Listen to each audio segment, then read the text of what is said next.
Okay, the primary thing I want to talk about today is insurance companies and how you can replace most of what insurance companies do with smart contracts and a couple other things that work on a blockchain.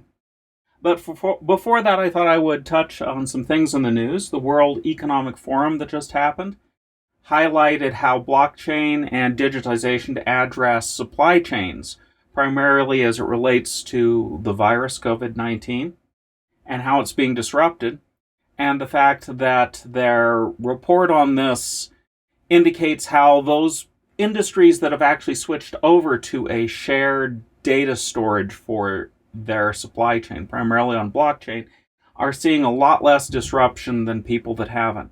So it provides clarity and transparency to the supply chain. There's an older article in the Washington Post that I've got a quote there from.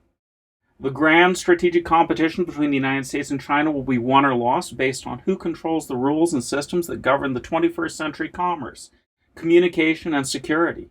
Washington can no longer ignore that China is way ahead on core technologies that will underpin those systems, blockchain.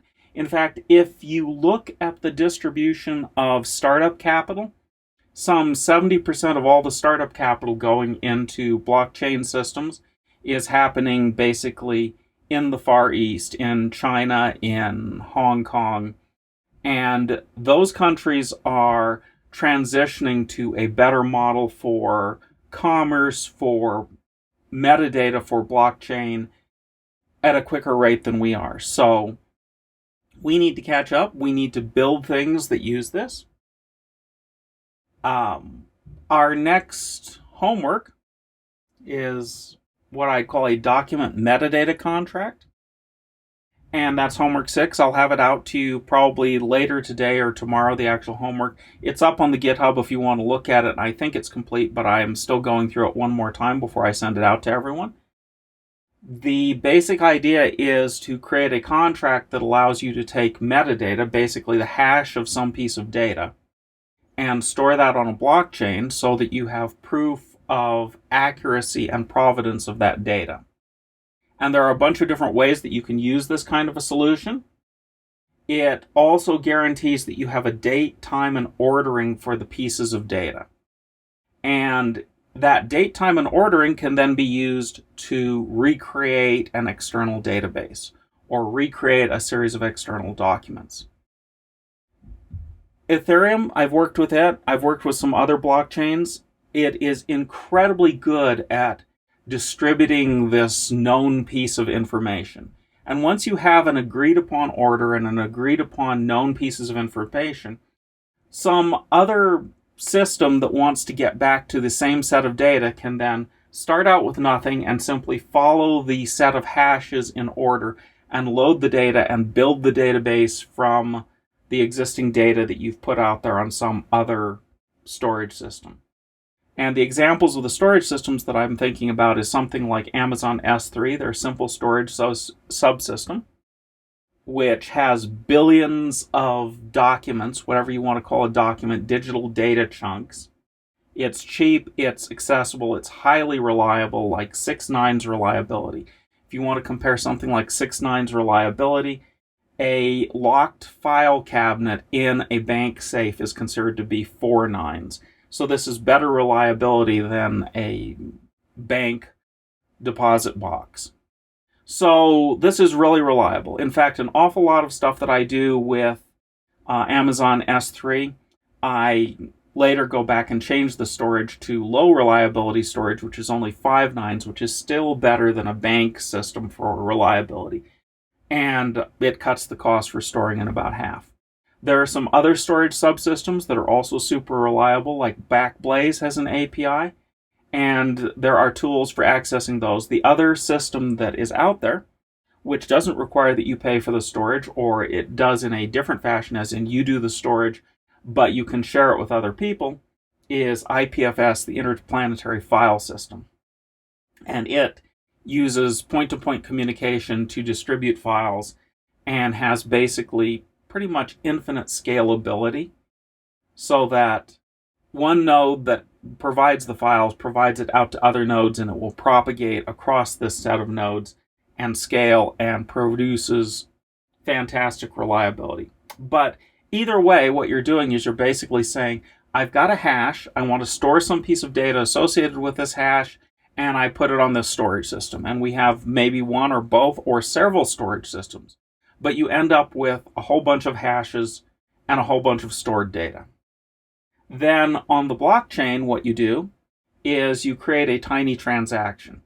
In Ethereum, I think you want a minimal size transaction, and in the comment, you then put in the memo field of that transaction the hashes as you create them and store them. So you end up, if you look at the history of this account and its transactions, that you have a series of hashes. This series of hashes is agreed upon in a certain order on the blockchain. And if you want to recreate the data at any point in time, you start out with nothing and you go to that account and you start walking through the transactions and the memos. For each one of these hashes, you go pull down the associated data from the storage system and you apply it to whatever kind of a system you want to store it in. So if you have, say, a Postgres database and you take all of the inserts and updates that are going to happen to that database and you put them basically in a log, you can start out with the model and go to the blockchain and start applying all these changes and simply walk your database forward from nothing to its final state. This also gives you auditability and proof that the data is accurate, because when we can verify that it's on chain and we can go to the original data and we can compare the hash, we can verify that what we're applying to the database is the same thing that was applied before. By making this somewhat public data, we allow other people to access it and set up their own replicas of the data. So, kinds of examples for this. There's a company here in Wyoming, Beef Chain, that is tracking cows, and it's working with IOHK, a blockchain company, to build this kind of a forward tracking system using an outside database. And they're doing this with 0 ADA transfers on the next version of the IOHK blockchain. That's one kind of example. It works really well for supply chain. The reasons why you would want to do this is for things like cows. Eventually they want to have things like videos of the cows for using as a digital sale barn. And a blockchain is not an appropriate place to store a video. However, Amazon S3 is. And we can include these along with the other stuff, and we just list out the hashes, and some of them are going to be things that go into the database, some of them are going to be pictures, some of them are going to be videos, and other documents that are associated with the process. But this way we have an accurate record of all the things that went into a particular cow being at a location, all the way to scanning a QR code on somebody's restaurant plate to prove that it is a Wyoming all-natural cow.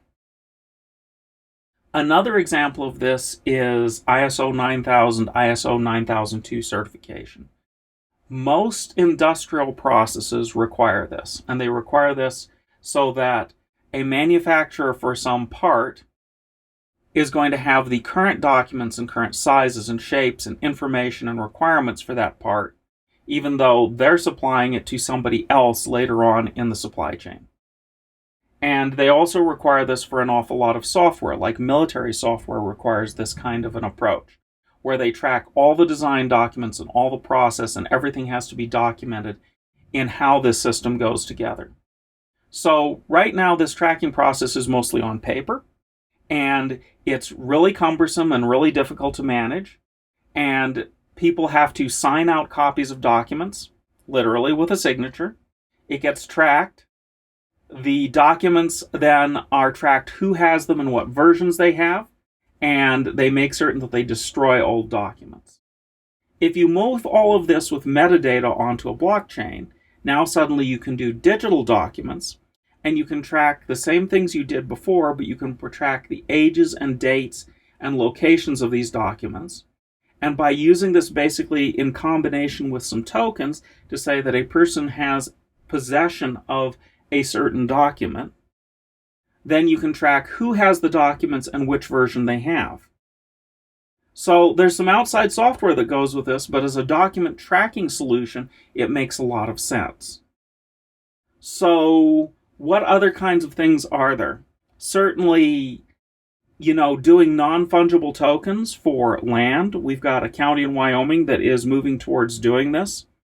The ability to track this kind of information and then the land coordinates and the titles of that particular thing on the chain, but only track basically metadata of this, a hash on the chain, makes using a blockchain cheap and practical and provides a signature of what those documents are and that you have the current version. That's another kind of document tracking system that uses this.